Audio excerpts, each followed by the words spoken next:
마태복음 6장 9절 10절 같이 합독하겠습니다.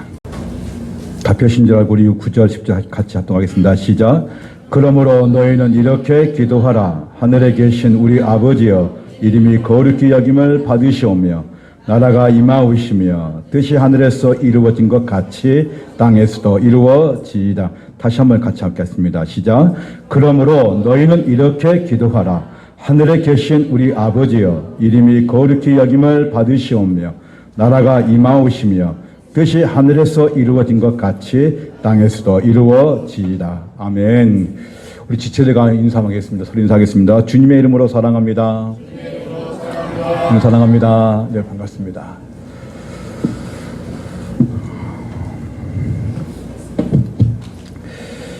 미국의 우리가 잘 알고 있는 대통령 아브라함 링컨을 잘 아실 것입니다. 1861년 미국 남북전쟁이 일어날 때였습니다. 북군을 이끄는 사람은 아브라함 링컨 대통령이었고 남군을 이끈 사람은 제퍼슨 데이비스입니다. 전쟁 원인은 가장 큰 원인이 뭐냐면 흑인 노예 문제를 폐지하는 링컨과 노예 폐지를 반대하는 남군과의 전쟁이었습니다. 에이브럼 링컨은 기도하는 대통령이었습니다. 남북 전쟁을 아브라함 링컨이 이끌고 있는 북군의 이제 전세가 불리해지고 있었던 것입니다. 이때 아브라함 링컨 대통령은 1863년 4월 30일 날 목요일 날 금식 기도회를 선포하고 온 국민이 동참해 줄 것을 호소했습니다. 그게 아브라함 링컨의 금식 기도문입니다. 이 땅을 항평케 한 끔찍한 내전이 우리의 죄로 인한 심판으로 여겨야 되지 않겠습니까? 우리는 지금껏 평화와 번영 속에 보존되어 왔습니다. 우리는 다른 나라들이 경험하지 못한 부와 권력 면에서 성장을 이루었습니다. 그러나 우리는 하나님을 잊었습니다. 우리는 끊임없는 성공에 도취되어 하나님의 은혜를 지키고 보답하기엔 너무나 부유해졌고 우리를 창조하신 하나님께 기도하기엔 너무나 교만해졌습니다. 나는 이 선언에 의해 1863년 4월 30일 목요일을 국가적인 겸비와 금식과 기도의 날로 정해질 것을 선포합니다. 그리고 이 모든 국민이 이날 세속적이고 일상적인 삶에서 떠나 그곳의 공적 예배 장소에 모이거나 각자의 집에서 이 날을 하나님 앞에 거룩하게 지키고 이 엄숙한 날에 적합한 종교적 의무를 겸손히 실행해 줄 것을 요청합니다. 라고 이렇게 금식 기도의 날로 선언한 것을 이 내용을 옮겼습니다. 그가 기도하는 시간이면 사령부 막사 입구에 하얀 손수건이 내걸리곤 했습니다. 링컨은 남북전쟁이 끝난 후에 이렇게 고백했습니다. 북군의 승리는 기도의 승리였다. 이렇게 고백했습니다. 우리에게 유능한 명장이 없었음이 오히려 다행이었다. 그래서 우리는 기도로 하나님께 더욱 의지할 수 있었기 때문에 라고 이렇게 링컨 대통령은 고백하고 있습니다. 이번 설 명절도 우리가 어디에 있든지 세문계 모든 성도님들이 성령을 의지하는 기도의 날이 되었으면 좋겠습니다. 좋겠습니다. 좋겠습니다. 아멘. 예수님께서 가르쳐 주신 주기도문 두 번째, 하나님의 나라, 하나님 나라, 그 다음에 이름, 그 뜻이 무엇인가 오늘 함께 나누고자 합니다. 예수님께서는 주기도문을 통하여 너희는 이렇게 기도하라고 말씀하십니다. 기도의 순서를 꼭 이렇게 하라는 것은 아니지만 기도의 모범을 우리에게 보여주셨고 기도의 범주를 우리에게 가르쳐 주고 있습니다. 주님께서 가르쳐 주신 기도의 처음과 끝은 오직 하나님의 영광을 위해서입니다. 하나님의 이름이 거룩하게 여김받기를 원하는 간구로 시작해서 그 나라와 권세와 그 영광이 그리고 영원할 것을 그리고 끝을 맺고 있습니다. 즉 모든 기도의 궁극적인 목적은 하나님의 영광을 위한 것이었습니다. 예수님의 기도는 바리새파나 SNF파나 사두개파 같은 그런 기도가 아닙니다. 그들은 이제 로마의 속국이었기 때문에 해방이나 자유를 구하는 그런 기도문이 아니었습니다. 예수님의 이 기도의 정체성이 무엇이냐? 오직 하나님의 영광을 드러내기 위한 예수님의 그 주기도문이 이 말씀 기도 안에 들어있다는 것입니다. 예수님께서는 왜 제자들에게 우리 아버지로 말씀하셨는가? 왜 그렇게 부르게 하셨을까? 하나님을 아빠, 아버지라고 부르는 동시에 그분이 우리 우주 만물을 초월하시는 전능자 그리고 절대자임을 인식한다는 뜻입니다. 아버지라는 그 아람어는 아바이며 아바는 아빠라는 의미와 똑같습니다. 다만 친근함 이상의 의미가 더 있습니다. 그게 뭐냐면 존경과 존중의 의미가 있다는 것입니다. 예수님이 우리에게 기도를 가르쳐 주면서 하나님을 아빠라 부르라고 분명히 말씀하고 계십니다. 아버지라는 호칭에는 특별한 의미가 담겨져 있습니다. 우리에게는 하나님을 아버지라 부르는 것이 아주 자연스럽지만 유대인들에게는 이 호칭이 참으로 낯섭니다. 유대인들은 하나님의 이미지가 친근한 아빠의 그런 이미지가 아닙니다. 우리 한국 사람들은 하나님을 아빠, 아버지, 우리 기도할 때 아버지라고 이렇게 너무나 친근하게 우리는 부릅니다. 그런데 유대인들은 아빠 이 부분을 할 수가 없다는 것입니다. 왜냐하면 그 유대인들은 하나님의 이름을 부를 때 여호와라는 이름을 부를 때에 함부로 부를 수가 없기 때문에 그렇습니다. 그것은 가장 큰 원인이 어디서 찾을 수 있냐면 율법의 도덕법인 십계명에서 찾을 수가 있다는 것입니다. 십계명 내용 중에 출애굽기 20장 7절에 이렇게 말씀합니다. 너는 내 하나님 여호와의 이름을 망령되게 부르지 말라. 여호와는 그의 이름을 망령되게 부르는 자를 죄 없다 하지 아니하리라 하는 이 말씀이 유대인들에게는 각인되어 있기 때문에 하나님의 이름을 함부로 부를 수가 없는 것입니다. 그래서 여호와 이름을 부를 수가 없기 때문에 아도나이 그 다음에 이렇게 부른다는 것입니다. 히브리 이름은 그 소유의 전인격을 대표합니다. 여호와의 이름은 존귀 여김을 받아야 하고 언제나 찬양과 경배의 대상이 되어야 합니다. 그래서 여호와 하나님의 이름을 망령되게 부르지 말라고 말씀하고 있습니다. 망령되이라는 의미는 범죄, 재난, 그리고 거짓 이 뜻이 있습니다. 그러니까 순결하지 못한 악의적인 의도나 거짓을 이당하기 위해서 허탄한 그 이름을 아무 가치 없는 그 이름을 하나님의 이름을 함부로 부르지 말라는 것입니다. 보십시오. 이스라엘 백성들이 이제 시내산에서 쉽게 만들었던 그 모세가 내려오지 않자 금송아지 만들어가지고 이 금송아지가 애굽에서 우리 이끌어낸 뭐라겠습니까? 신, 하나님이라고 이렇게 말한 것입니다. 이것이 망령되었던 뜻입니다. 예수님께서는 유대인들에게 아빠 또는 아버지의 호칭을 부르시게 한 이유는 무엇이냐? 그 첫째는 예수님 자신이 하나님과 하나라는 것입니다. 동등하신 분임을 계시하시기 위해서 아버지, 아빠라고 이렇게 부른다는 것입니다. 그래서 요한복음 10장 30절 말씀에 나와 아버지는 뭐였습니까? 하나이다 이렇게 말씀하고 있습니다. 예수님께서 이스라엘 하나님을 자신의 아버지로 부르시면서 자신과 하나님이 하나이시며 자신이 하나님과 동등하신 분임을 계시하고 있다는 것입니다. 예수님이야말로 영원 전부터 하나님 아버지와 독특하고 유일무이한 관계를 누리시는 분임을 우리는 잘 알고 있습니다. 예수님께서 십자가를 지시기 전에 하나님께 기도하실 때 그 예수님께서 어떻게 기도하셨는가? 마가복음 14장 36절에 이렇게 말씀합니다. 같이 읽겠습니다. 시작. 이르시되 아빠 아버지여 아버지께는 모든 것이 가능하오니 이 잔을 내게서 옮기시옵소서. 그러나 나의 온대로 마시옵고 아버지의 온대로 하옵소서 하시고 있습니다. 보십시오. 예수님께서 십자가에 달리시기 전에 성부 하나님께 뭐라고 고백하냐면 아빠 아버지라 고백하고 있다는 것입니다. 예수님께서는 아빠 아버지라 부르시면서 십자가의 그 잔을 내게서 옮겨달라고 하시면서 내 온대로 마시고 아버지의 온대로 하시기를 고백하고 있다는 것입니다. 이것은 성부 하나님과 나와 하나님과 동등됨을 말씀하고 있는 것입니다. 둘째, 아빠 또는 아버지라 부르는 호칭이 무엇이냐? 첫째는 예수 그리스도가 우리 아버지가 되신다는 것이고 두 번째는 우리가 양자라는 뜻입니다. 이 뜻이 있습니다. 그래서 로마서 8장 14절과 15절에 이렇게 말씀합니다. 같이 읽겠습니다. 시작. 무릇 하나님의 영으로 인도함을 받는 사람은 곧 하나님의 아들이라. 너희는 다시 무서워하는 종의 영을 받지 아니하고 양자의 영을 받았으므로 우리가 아빠 아버지라고 부르짖느니라 했습니다. 그러니까 하나님의 영을 받는 모든 사람들은 우리를 하나님 뭐라 부를 수 있냐면 아빠, 아버지라 부를 수 있다는 것입니다. 그래서 우리는 쉽게 뭐예요? 아빠, 아버지라고 부를 수 있는 것입니다. 왜냐하면 우리는 성령이 우리와 함께 하시기 때문입니다.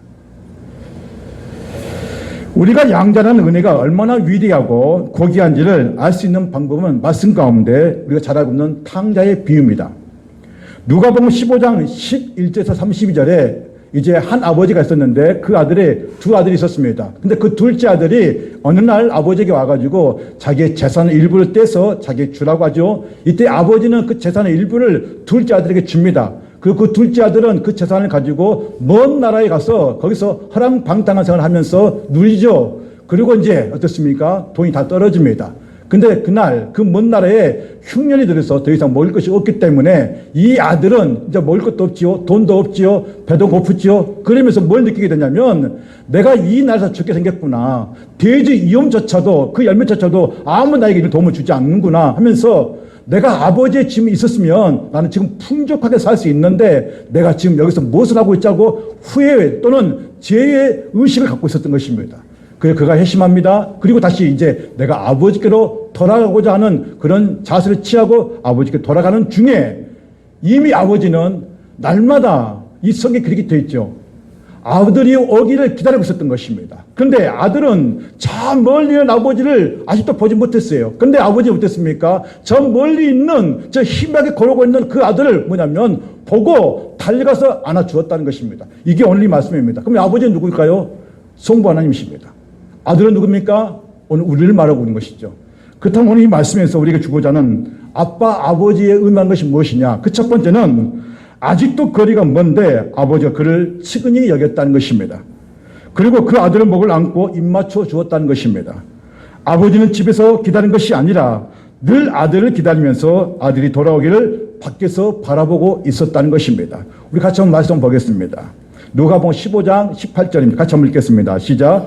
내가 일어나 아버지께 가서 이르기를 아버지 내가 하늘과 아버지께 죄를 지었사오니 지금부터는 아버지 아들이라 일컬음을 판단치 못하겠나이다. 나를 풍분의 하나로 벗어서 하리라 하고 이에 일어나서 아버지께로 돌아가니라. 아직도 거리가 먼데 아버지가 그를 보고 측은히 여겨 달려가 목을 안고 입을 맞추니 아버지는 종들에게 이르되 제일 좋은 옷을 내어다가 입히고 손에 가락지를 끼우고 발에 신을 신기리라. 아멘.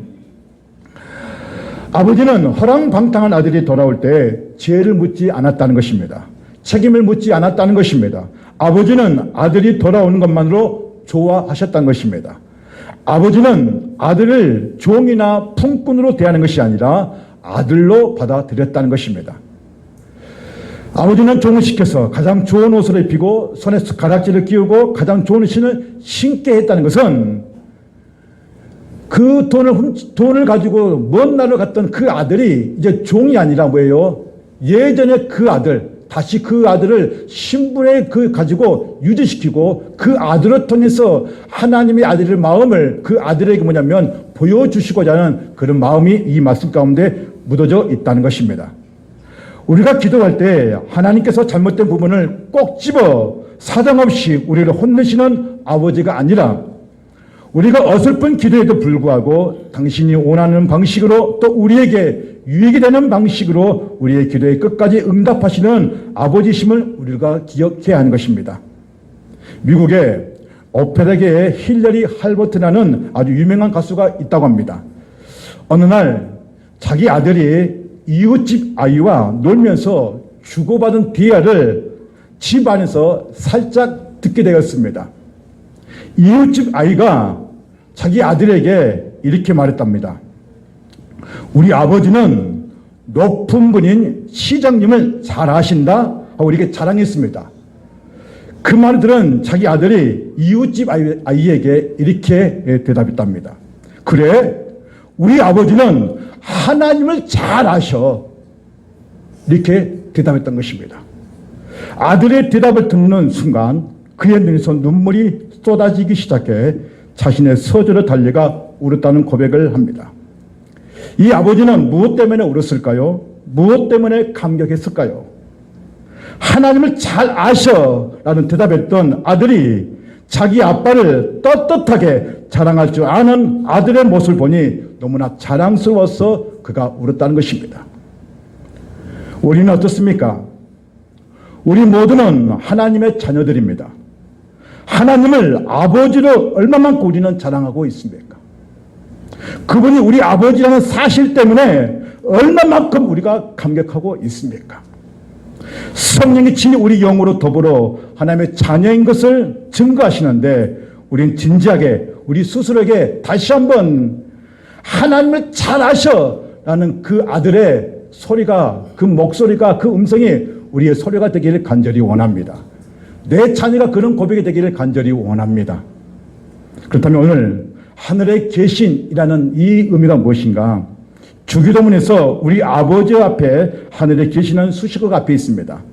여기서 하늘이란 지극히 높으신 하나님의 왕이라는 뜻입니다. 그래서 시편 11편 4절에 이렇게 말씀합니다. 여호와께서는 그의 성전에 계시고 여호와의 보좌는 하늘에 있으며 하겠습니다. 솔로몬의 왕은 이렇게 고백하고 있습니다. 열왕기상 8장 27절 시작. 하나님이 참으로 땅에 거하시리까 하늘과 하늘들의 하늘이라도 주를 용납하지 못하겠거든 하물며 이렇게 고백했습니다. 하늘은 하나님의 이름을 표현하는 왕적인 표현입니다. 시편 기자는 하나님의 보좌는 하늘에 계신다고 표현하고 있습니다. 다시 말해서 하나님께서 어느 공간에 갇혀 계신 분이 아니라 우주 만물에 편지하고 계신다는 것입니다. 절대자이시고 초월하신 분, 범접할 수 없는 위엄과 그 경외함이 하나님께 있다는 것입니다. 하나님께서 하늘에 계시다는 것은 그분이 지극히 높으신 왕이라는 것을 의미하고 있는 것입니다. 주기도문에 크게 두 가지를 강구하고 있습니다. 첫째, 우리가 하나님께 구해야 할 것. 둘째, 우리를 위해서 구해야 할 것이 이 주기도문에 6가지의 강구가 들어 있습니다. 첫째, 하나님을 위한 강구 3가지 있는데 무엇입니까? 다시 한번 시작. 자, 하나님을 위한 강구가 하나님의 이름이고 두 번째 나라이고 그다음 무엇입니까? 뜻입니다. 그러면 우리를 위한 3가지 강구가 있습니다. 시작. 일용할 양식, 제사함, 구원입니다. 이게 주기도문 안에 이 6가지가 들어가 있다는 것입니다. 먼저 우리가 하나님께 구해야 할 강구가 무엇입니까? 이름, 나라, 뜻입니다. 이것은 하나님의 영광을 드리는 하나님의 뜻입니다. 여러분, 우리가 주기도문을 고백합니까? 안 합니까? 우리는 주기도문을 고백합니다. 에베시아는 고백하고 있죠. 그 어떤 모임, 우리가 어떤 셀 모임 가서도 어떤 때로는 기도할 때에도 어떻습니까? 주기도문은 우리는 쉼없이 합니다. 근데 여러분, 주기도문을 고백하는데 어떤 의미를 알고 기도하는 것과 의미를 모른 채 기도한 것은 너무나 큰 차이가 납니다. 오늘 이 시간 이 3가지, 먼저 이번 주는 하나님의 이름과 나라와 뜻이고 다음 주는 양식과 제사함과 이 구원을 함께 하려고 합니다. 자, 그러면 먼저 하나님의 이름, 그 이름에 주는 의미가 무엇이냐? 예수님께서 왜 지자들에게 이름을 먼저 나라와 뜻을 구하라고 말씀하셨냐? 이렇게 기도하라고 말씀하셨냐가 오늘 중요합니다. 그렇다고 여러분, 이제 우리가 기도할 때 오늘 이 말씀을 통해서 여러분은 100%는 먼저 이해하지 못할지라도 어느 한순간에 그 성령께서 조명해 주실 때 그 주기도문을 고백할 때 그 의미를 알고 기도하면 훨씬 여러분의 깊이와 넓이와 폭이 더 깊을 줄로 믿습니다. 그렇다면 이름입니다. 자, 9절 우리 같이 한번 읽어보겠습니다. 시작. 그러므로 너희는 이렇게 기도하라. 하늘에 계신 우리 아버지여, 이름이 거룩히 여김을 받으시오며 했습니다. 아멘. 예수님께서는 제자들에게 기도를 가르쳐 주십니다. 하나님 아버지 이름이 거룩하심이 가장 분명하게 결정적으로 드러나는 사건은 무슨 사건이냐? 바로 예수님의 십자가의 사건입니다. 하나님의 이름은 단순한 호칭이 아닙니다. 하나님의 이름 안에는 하나님의 존재, 거룩성, 성품, 영광, 그리고 반드시 약속을 지키실 그 언약의 신실하심이 이 말씀 안에 있다는 것입니다. 예수님께서 주기도문에 이름이 거룩히 여김을 받으시오며라는 말씀은 하나님의 그 본래 그 거룩한 성품이 드러나고 있다는 것입니다. 그 드러남이 어디서 나타났느냐? 바로 십자가입니다. 자, 예수님께서 십자가에 달리시기 전 요한복음 12장 27절 28절 같이 읽겠습니다. 시작. 지금 내 마음이 괴로우니 무슨 말을 하리요? 아버지여, 나를 구원하여 이 때를 면하게 하여 주옵소서. 그러나 내가 이를 위하여 이 때에 왔나이다. 28절. 아버지여, 아버지의 이름을 영광스럽게 하옵소서 하시니 이에 하늘에서 소리가 나서 이르되 내가 이미 영광스럽게 하였고 또다시 영광스럽게 하리라 하시니. 아멘. 예수님은 십자가를 통해 아버지의 이름을 영화롭게 해달라고 하시라고 뭐냐면 기도하고 있습니다. 예수님은 자신의 십자가의 고난보다 아버지의 이름이 영화롭게 되는 것을 우선시했다는 것입니다. 우리가 하나님의 이름을 거룩하게 만든 뜻이 아니라 이미 거룩하신 하나님의 이름이 세상 가운데 드러나게 해달라는 기도라는 것입니다. 다시 강조합니다. 우리가 하나님의 이름을 거룩하게 만든다는 뜻이 아니라 이미 거룩하신 하나님의 이름이 이 세상 가운데 드러나게 해달라는 기도라는 것입니다. 예수님은 십자가의 길을 여셨고 이제 교회는 하나님의 영광을 세상에 증언하는 공동체가 되어야 한다는 것입니다. 교회는 예수님의 십자가의 복음을 증거하지 않는다면 자연스럽게 하나님의 이름이 흐려지게 된다는 것입니다.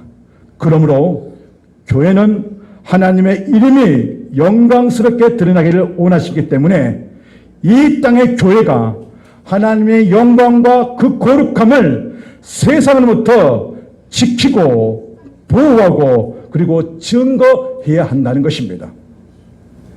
예수를 믿는 성도는 이 땅에서 거룩한 행실을 가지고 살아야 하는 것입니다.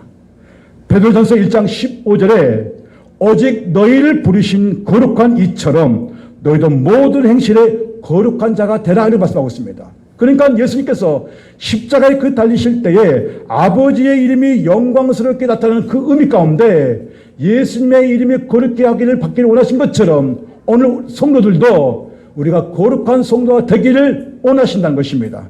그러면 좀 더 깊이 들어간다면 사단의 지배 아래는 이 땅입니다. 이 땅은 우리가 잘 알다시피 사단의 지배 아래에 있습니다. 근데 그 사단의 그 지배 아래에 있는 모든 영혼들은, 모든 사람들은 사단의 마귀의 종을 하면서 탐욕과 정욕에 빠진 이 세상에 들어가 있다는 것입니다. 그런데 그게 불신자뿐만 아니라 교회와 그리고 신자도 모두가 이 세상 가운데 이 교회가 세워져 있기 때문에 주님께서 제자들에게 요청한 것이 무엇이냐? 그것은 우리가 기도할 때 아버지 이름이 거룩히 여김을 받으시라는 이 대목이 나올 때 기억할 것은 뭐냐면 아버지의 이름이 영광스럽게 하옵소서라는 그 말씀에서 하나님의 영광과 그 거룩함이 세상부터 드러나게 하시고 증거하는 공동체가 되도록 그렇게 기도를 강구하라고 말씀하고 있는 것입니다. 이게 이름입니다. 하나님의 이름이란 하나님의 그 거룩하심이 교회와 성도들에게 이 땅 가운데서 뭐라고요? 드러나게 하고 증거되도록 그렇게 기도하라는 것입니다. 두 번째, 하나님을 위한 강구 두 번째, 나라입니다. 마태복음 6장 10절에 나라가 임하오심이라는 뜻이 있습니다. 예수님은 하나님의 아버지 나라가 오게 해달라고 기도할 것을 가르치셨습니다. 이 말씀은 나라라는 그 뜻 안에는 어떤 의미가 들어있냐면 따라서 하십시오. 하나님의 통치. 하나님이 통치하신다는 거예요. 통치가. 그러니까 하나님의 통치가 이미 그 하나님의 나라에 이루어진 것처럼 그 통치가 어디예요? 이 땅에. 이 세상에 하나님의 통치가 이루어지기를 뭐하라고요? 기도하라는 것입니다. 간구하라는 것입니다. 이 말씀이 그러니까 마태복음 6장 10절에 나라가 임하오심이라는 이 뜻과 또 하나 연결되는 말씀이 있는데 우리가 잘 아듯이 마태복음 4장 17절에 이때부터 예수께서 비로소 전파하여 이르시되 회개하라 천국이 가까이 왔느니라 이 말씀과 연결된다는 뜻이에요. 그러니까 천국은 하나님 나라는 이미 예수 오심으로써 이 땅에 있습니까 없습니까? 있다는 거예요. 근데 이 땅은 아직도 세상으로부터 둘러싸여 있기 때문에 사단의 그 세력이 있기 때문에 하나님 나라와 그 뜻이 나라가 임하기 위해서는 반드시 뭐가 이루어져야 되느냐? 이름이 먼저 이루어지게 되고 그 다음 뭐예요? 나라가 이 땅에 이루어질 수 있도록 너희가 뭐하라고요? 간구하라는 것입니다. 좀 더 깊이 들어가면 하나님 나라는 창조 때부터 시작되었습니다. 즉 하나님의 통치가 시작되었다는 것입니다. 창세기 3장에서 인간은 사단인 뱀의 꾀에 빠져 죄를 짓게 됩니다. 그리하여 하나님과 인간 사이에 단절되었습니다. 이때부터 이 땅에서는 죄와 사망의 권세 아래 사단의 지배를 받게 되었습니다. 지금 이 땅에서는 하나님 나라는 죄와 사망 권세 영향에서 벗어나지 못한 상태가 되었습니다. 하나님께서는 단절한 상태로 있는 죄와 사망에 그늘에 있는 영혼들을 긍휼히 여기셔서 예수 그리스도를 십자가에서 죄와 사망의 권세에서 건져내시고자 하신 것입니다. 예수님께서는 회개하라 천국에 가까이 왔느니라고 선포하시면서 하나님의 통치가 이 땅에 이루어지는데 아직 완성은 아니지만 오심으로써 통치가 이루어지고 있다는 것을 말씀하고 있는 것입니다. 예수님께서 십자가의 대속으로 한몫하게 되어 중보자로서 하나님과 인간 사이의 관계가 회복되었고, 그리고 누구든지 예수 그리스도를 믿는 자들은 예수 그리스도 안에서 하나님의 통치를 받고 이 땅 가운데서, 이 세상 가운데서 우리가 누리고 있다는 것입니다. 그러므로 여러분, 아직 예수 그리스도를 모르는 모든 영혼들이 우리가 기도할 때에 하나님 우리를 통해서, 이 교회를 통해서, 나를 통해서 이 땅에 하나님의 나라가 저 영혼들에게도 이루어질 수 있도록 우리가 뭐하라고요? 기도하라는 것입니다. 세 번째, 하나님을 위한 세 가지 간구 중 세 번째 뭐냐면 뜻입니다. 마태복음 6장 10절 같이 읽겠습니다. 시작. 뜻이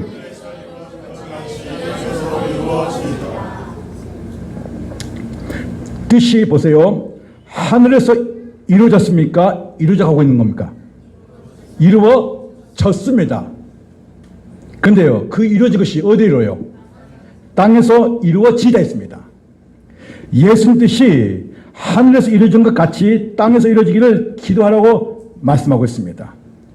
하나님의 뜻이 하늘에서 이루어진 것 같이 땅에서 이루어진다. 이것은 기도가 우리 뜻을 간철시키는 것이 아니라 우리의 뜻을 포기하고 아버지의 뜻, 하나님의 뜻을 구하라는 것입니다. 우리가 기도할 때 우리는 하나님의 나라나 하나님의 이름이나 하나님의 뜻은 별로 관심을 갖지 않습니다. 솔직히 우리 한번 기도를 돌아보십시오. 우리는 우리의 기도를 많이 합니까? 아니면 하나님 나라의 이름과 뜻을 먼저 많이 기도합니까? 예? 우리의 기도가 거의 90%입니다. 그런데 이제 예수님께서 제자들에게 주기도문을 가르쳐 준 것은 우리의 기도도 물론 중요하지만 서두에 나라와 이름과 그 뜻을 먼저 뭐하라고요? 기도하라는 거예요. 기도하라는 거예요. 거기에는 내 뜻을, 내 주관을 포기하고 하나님의 뜻을, 아버지의 뜻을 먼저 뭐하라는 것이에요? 구하라는 것입니다. 우리는 종종 교회에 나오다가 교회에 나오지 않거나 교회를 떠난 사람들을 봅니다. 그 이유가 무엇이냐? 자기가 원했던 예수님과 실제로 다르는 것을 알았기 때문입니다. 자기가 원했던 예수님은 우리가 기도하면 부자가 되게 하고 내 자녀들이 잘 되고 장사나 사업이 잘 되고 모든 것이 잘 풀려야 하는데 그렇지 않으니까 예수님을 버리고 점쟁이를 찾아가거나 운세에 자신의 운명을 맡겨버린 사람들이 너무나 많습니다. 왜냐? 자기의 뜻이 이루어지지 않기 때문에 그렇습니다. 그러나 그것은 여러분 올바른 것이 아닙니다. 하나님의 뜻에는 두 가지가 의미가 있습니다. 첫 번째, 숨겨진 하나님의 뜻입니다. 클릭하면 해주세요. 숨겨진 하나님의 뜻입니다. 두 번째는 나타난 하나님의 뜻입니다. 첫 번째 뭐라고요? 숨겨진 하나님의 뜻이에요. 두 번째는요, 나타나는 하나님의 뜻입니다. 그러니까 하나님의 뜻에는 이 두 가지 의미가 들어있는데, 그러면 먼저 숨겨진 하나님의 뜻이 무엇이냐? 이것은 하나님의 예정과 섭리가 관련되어 있다는 것입니다. 예를 들어서요, 자, 우리가 결혼하려고 할 때에 하나님께서 예비하신 짝이 누구인지 알 수 없습니다. 물론 그 예비 신랑과 신부가 불신자라면 내 배우자가 아니라는 것은 분명히 알 수 있습니다. 그러나 신실한 그리스도인이라면 결혼하기 전까지는 하나님의 숨겨진 뜻을 우리가 알까요, 모를까요? 알 수가 없다는 것입니다. 어느 누가 내 배우자 될 것이 우리는 알아요, 몰라요? 모르는 것입니다. 이게 숨겨진 하나님의 뜻입니다. 그러나 나타나는 하나님의 뜻이 있습니다. 이게 뭐냐면 다른 것이 아니라 따라하십시오. 하나님의 말씀. 하나님의 말씀이라는 것입니다. 내 인생을 향한 하나님의 뜻을 알고 싶으면 기도원에 가서 애원 기도를 받는 것이 아니라 우리가 주어져 있는 하나님의 말씀, 이 말씀을 첫 번째 비추어서 자신의 인생을 설계하며 성령의 인도하심 따라 순종하는 것이 나타난 하나님의 뜻이라는 것입니다. 제가 다시 정리합니다. 나타난 하나님의 뜻이 무엇이냐? 그것은 말씀인데 그 말씀을 비추어서 자신의 인생을 설계하며 성령의 인도하심에 순종하는 것이 나타난 하나님의 뭐라고요? 뜻이라는 것입니다. 저는 이번 주에 너무나 많은 은혜를 제가 스스로 받은 것이 있습니다. 첫 번째는 우리 중고등부 학생 중에 우리 가온이, 우리 지원이 때문에 제가 엄청난 큰 은혜를 받습니다. 물론 우리 은성이 때부터 제가 은혜 받고요. 그들은 매일매일 성경을 저한테 올립니다. 그리고 그 깨달은 것을 또 적어 놓습니다. 또 하나, 청년대학부 때문에 제가 또 은혜를 받습니다.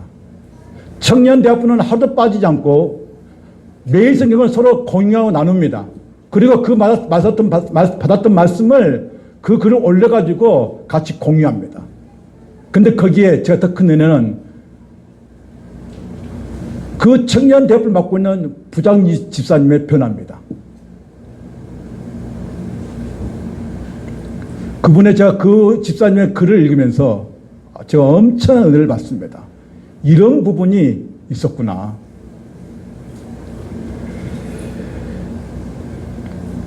나타난 하나님 뜻은 여러분 다른 데서 찾는 것이 아닙니다. 여러분의 감정이나 어떤 느낌이 중요한 것이 아니라 따라서 하십시오. 하나님의 말씀이에요.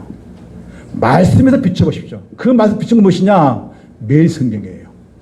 매일매일 이 성경에 주신 하나님의 말씀을 우리가 묵상하면서 그 말씀을 통해서 뭐냐면 레마, 성령께서 조명해 주신다는 거예요. 그게 틀림이 없습니다, 여러분. 그렇다면 주기도문에서 말하는 하나님의 뜻은 숨겨진 뜻이 아니라 나타난 하나님의 뜻을 말씀하고 있는 것입니다. 마태복음 7장 21절 시작. 나더러 주여 주여 하는 자마다 다 천국에 들어갈 것이 아니요 다만 하늘에 계신 내 아버지의 뜻대로 행하는 자라야 들어가리라. 뭐라고 한다고요? 주님 주님 하고 외쳐갖고 한 번도 실행하지 않는 사람보다 하늘에 계신 아버지의 뜻대로 행하려고 하는 그 사람이 뭐냐면 나타난 하나님의 뜻을 볼 수 있다는 거예요. 숨겨진 하나님의 뜻은 전적으로 하나님이 이루어 가시는 데 비해서 나타난 하나님의 뜻은 그 백성이 자발적인 그 말씀 앞에 순종을 통해 이루어 가시는데 첫째는 무엇이냐? 나타난 하나님의 뜻은 무엇이냐? 첫 번째 다십시오. 구원입니다. 뭐라고요? 구원. 이거 하나님의 뜻이에요. 두 번째 따라서 합니다. 신앙생활에서 거룩함이에요. 뭐라 한다고요? 생활에서 거룩함입니다. 이게 말씀이 나와 있습니다. 6장, 요한복음 6장 40절 시작. 내 아버지의 뜻은 아들을 보고 믿는 자마다 영생을 얻는 이것이니. 자, 데살로니가전서 4장 3절 시작. 하나님의 뜻은 이것이니 너희가 거룩함이라 곧 음란을 버리고. 자, 뜻에 하나님의 뜻에 두 가지 나타난 뜻의 의미가 있는데 그 첫 번째 무엇이냐? 뭐라고요? 구원. 두 번째는요, 우리의 거룩함이에요.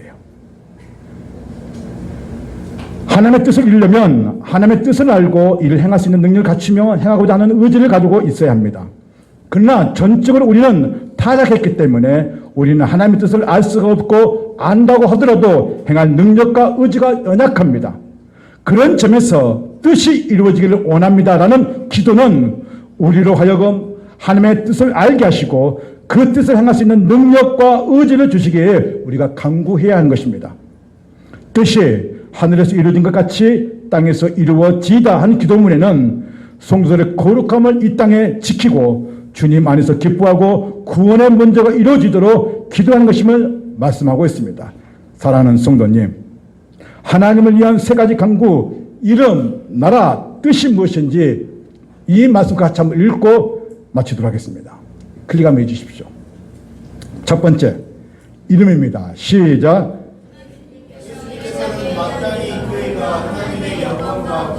세상부터 간구하는 것입니다. 둘째, 나라는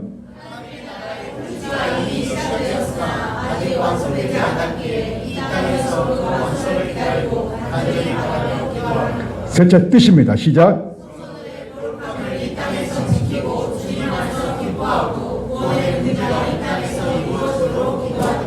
이게 이 세 가지가 우리가 지금 고백하고 있는 주기도문에 하나님 위한 강구에 이 세 가지 의미가 들어가 있다는 것입니다. 그런데 가장 중요한 포커스는 뭐지 않습니까? 따라서 하십시오. 십자가입니다. 뭐라 한다고요? 십자가에서 이 의미가 포함되어 들어가 있다는 것입니다. 설 명절입니다.